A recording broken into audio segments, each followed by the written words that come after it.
Hai guys, welcome back my YouTube channel Nisrina. Jadi kali ini kita akan bahas nih materi tentang hukum, tapi lanjut ke hukum benda. Jadi definisi hukum benda itu apa sih? Luas adalah benda yang dapat dilihat dan benda yang tidak dapat dilihat. Benda yang dapat dilihat meliputi meja, mobil, sepatu, dan yang bisa dipegang gitu. Terus benda yang tidak dapat dilihat meliputi berbagai hak. Jadi kayak contoh hak tagih, hak dagang, hak cipta, hak merek. Dalam arti sempit, benda adalah segala sesuatu yang dapat dilihat, sanksi atau hukuman tertentu. Pengertian hukum benda adalah aturan hukum yang mengatur hubungan antara manusia sebagai subjek hukum, kita sebagai subjek hukum, dengan benda sebagai objek hukum. Nah, macam-macam benda. Macam-macam benda itu apa sih? Nah, macam-macam benda itu ada dua. Yang pertama, benda wujud dan benda tidak wujud. Benda berwujud adalah segala sesuatu yang dapat diraba oleh indera manusia. Contohnya buku, meja, segala macam yang bisa kita pegang. Benda yang tidak berwujud itu apa? Seperti yang aku bilang tadi, benda yang tidak berwujud semacam hak. Contohnya hak paten, merek, hak cipta, hak tagih, dan hak piutang atau segala macam. Masih banyak lagi ya. Terus perbedaan benda bergerak dan tidak bergerak.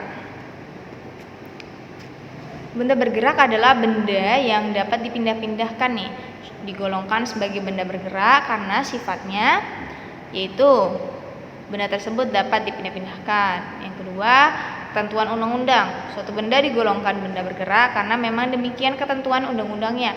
Sebagai contoh, surat berharga, saham, obligasi, cek, hak cipta, merek, dan sebagainya.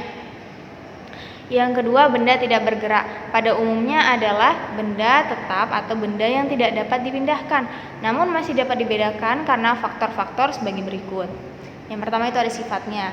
Artinya benda tersebut tidak dapat dipindahkan, seperti tanah dan benda-benda yang ada di atasnya. Yang habis itu ada ketentuan undang-undang. Meskipun benda tersebut merupakan menurut sifatnya dapat dipindahkan, undang-undang menggolongkan sebagai benda tidak bergerak, seperti kapal yang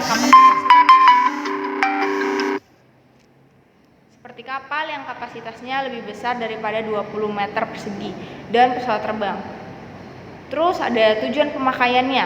Meskipun menurut sifatnya benda tersebut dapat dipindahkan, benda tersebut dapat berfungsi sesuai dengan tujuan pemakainya apabila ia dilekatkan secara tetap di dalam atau di atas permukaan tanah atau lantai. Contohnya adalah mesin-mesin.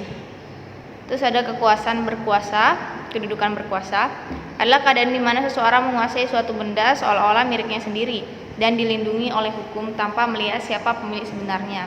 Pada benda bergerak seperti mobil, tas atau segala macam, hukum menganggap orang yang menguasainya sebagai pemilik, kecuali ada bukti sebaliknya. Pasal 1977 KUHP Perdata.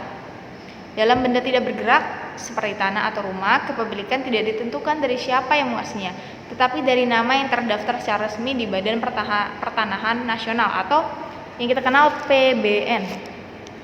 Jadi memiliki sesuatu secara fisik belum tentu berarti memilikinya secara hukum, terutama untuk benda yang tidak bergerak. Nah, selanjutnya kita akan bahas tentang levering. Levering adalah proses penyerahan hak milik suatu benda. Pada benda bergerak, penyerahan dilakukan secara langsung dari pemberi ke penerima yang disebut dengan Faith-Tillich levering. Setelah diserahkan, hak milik langsung berpindah ke penerima. Jadi siapa yang menerima benda tersebut? Dialah pemilik barunya. Forgery atau kadaluarsa adalah batas waktu hukum yang bisa menghapus atau menimbulkan hak atas suatu benda. Pada benda bergerak tidak ada aturan kadaluarsa untuk kepemilikan. Pada benda tidak bergerak seperti kepemilikan bisa hilang atau diperoleh jika seseorang menguasainya dalam jangka waktu tertentu sesuai hukum. Jadi untuk benda tetap seperti tanah, hak milik bisa berubah karena kadaluarsa. Pembebanan sebagai benda jaminan utang. Benda sebagai jaminan utang itu ada benda bergerak, misalnya mobil, perhiasan dijadikan jaminan utang dengan gadai atau fidusia. Benda tidak bergerak, misalnya tanah, rumah dijadikan jaminan utang dengan hak tanggungan atau hipotek. Karena benda sangat penting bagi kehidupan manusia dan jumlahnya terbatas, hukum benda diperlukan agar agar ada aturan yang jelas nih dalam kepemilikan dan penggunaannya. Yang pertama ada kaidah hukum yang berasal dari kaidah-kaidah sosial di dalam masyarakat. Bezit, kedudukan berkuasa pada benda bergerak. Siapa yang menguasai dianggap sebagai pemilik, kecuali ada bukti sebaliknya pada benda tidak bergerak seperti kepemilikan yang sah yang terdaftar di BPN. Terus yang kedua ada levering, penyerahan hak milik. Pada benda bergerak, hak milik berpindah saat diserahkan secara langsung dari pemberi ke penerima. Terus ada verjaring kadaluarsa, plus benda bergerak tidak mengenal kadaluarsa. Benda tidak bergerak bisa berpindah kepemilikan jika dikuasai dalam waktu tertentu sesuai hukum. Terus ada pembenaran sebagai benda jaminan hutang. Dalam hukum, benda tidak bisa dijadikan jaminan utang agar kreditur. Dalam hukum, benda bisa dijadikan jaminan utang agar kreditur memiliki kepastian pembayaran dari debitur. Cara pembebanannya tergantung pada jenis benda. Benda bergerak seperti kendaraan, perhiasan dapat dijadikan jaminan dengan gadi debitur menyerahkan benda kepada kreditur sebagai jaminan. Fidusia, benda tetap dikuasai debitur tetapi hak kepemilikan dijaminkan ke kreditur. Yang kedua, benda tidak bergerak seperti rumah atau tanah dijadikan jaminan melalui hak tanggungan digunakan untuk tanah dan bangunan harus didaftarkan di BPN. Hipotek digunakan untuk kapal atau pesawat. Tanpa perlu menyerahkan benda tersebut karena benda sangat penting dalam kehidupan manusia dan jumlahnya sangat terbatas nih. Hukum benda diperlukan agar kepemilikan dan penggunaannya diatur dengan tertib serta adil. Hak kebendaan dan hak perseorangan. Undang-undang membagi hak manusia menjadi dua. Yang pertama, hak kebendaan, hak langsung atas suatu benda yang bisa dipertahankan terhadap siapa saja. Contoh hak milik, hak pakai, hak guna bangunan. Atau masih banyak lagi. Terbagi menjadi hak untuk kenikmatan hak milik, hak untuk kenikmatan hak milik, hak pakai, hak memungut hasil, hak sebagai jaminan hutang gadai, hak tanggungan fidusia. Contoh, jika seseorang memiliki tanah, ia bisa mempertahankan haknya dari siapapun yang mencoba merebutnya. Yang kedua, hak perseorangan, hak untuk menuntut sesuatu dari orang tertentu, bukan terhadap semua orang. Contoh, hak menagih hutang dalam perjanjian. Jika A berutang pada B hanya bisa menagih kepada A, bukan ke orang lain. Jadi hak kebendaan bersifat mutlak, sedangkan hak perseorangan hanya berlaku pada pihak tertentu. Cara memperoleh hak kebendaan. Hak atas suatu benda dapat diperoleh melalui bantuan orang lain, hak diperoleh melalui penyerahan dari pemilik sebelumnya, misalnya lewat jual beli, hibah, atau tukar menukar. Terus yang kedua, pengambilan langsung origer. Hak diperoleh tanpa perantara, seperti mengambil madu dari sang lebah atau menangkap ikan di laut. Terus yang ketiga ada perlekatan. Hak timbul karena benda melekat atau bertambah secara alami, seperti tanah yang meluas akibat endapan sungai. Yang keempat ada warisan. Hak diperoleh dari pewaris yang meninggal, baik melalui ketentuan undang-undang atau surat wasiat. Terus cara penyerahan atau pengalihan hak kebendaan.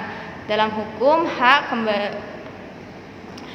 kebendaan sering diperoleh melalui penyerahan yang dibagi menjadi 3 jenis. Yang pertama ada Feitelijke levering, penyerahan secara nyata atau fisik atas benda bergerak.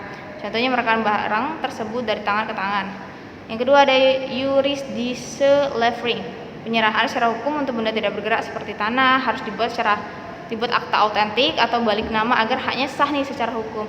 Ada cash, penyerahan hak atas benda tidak berwujud seperti piutang atau saham melalui akta autentik atau di bawah tangan.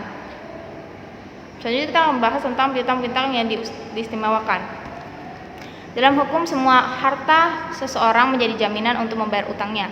Namun ada kreditur yang berhak mendapatkan pelunasan lebih dahulu karena memiliki hak istimewa seperti gadai, tanggungan, dan fidusia. Di hak istimewa itu ada pertama, terhadap benda tertentu lebih tinggi kedudukannya, biaya eksekusi, penyitaan, dan penjualan benda, uang sewa rumah, tanah, dan biaya perbaikan yang ditanggungan penyewa, barang pergerakan yang belum lunas, dan kalau bisa lihat di sini itu. Terus yang kedua, terhadap seluruh kekayaan debitur,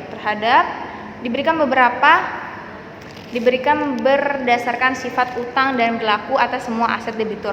Hak istimewa ini memastikan kreditur tertentu mendapat pembayaran lebih dahulu jika debitur tidak mampu melunasi semua utangnya. Yang terakhir ada hak reclaim, adalah hak untuk meminta kembali barang yang bergerak yang belum diterima oleh pembeli. Jika penjualan disepakati secara tunai, tapi pembeli belum membayar, penjual dapat mengambil kembali barang tersebut dalam waktu 30 hari setelah barang diserahkan. Selama barang masih ada di tangan pembeli, pasal 1145 KUH Perdata. Oke guys, sekian. Kita bakal lanjut ke materi selanjutnya di minggu besok. Bye-bye.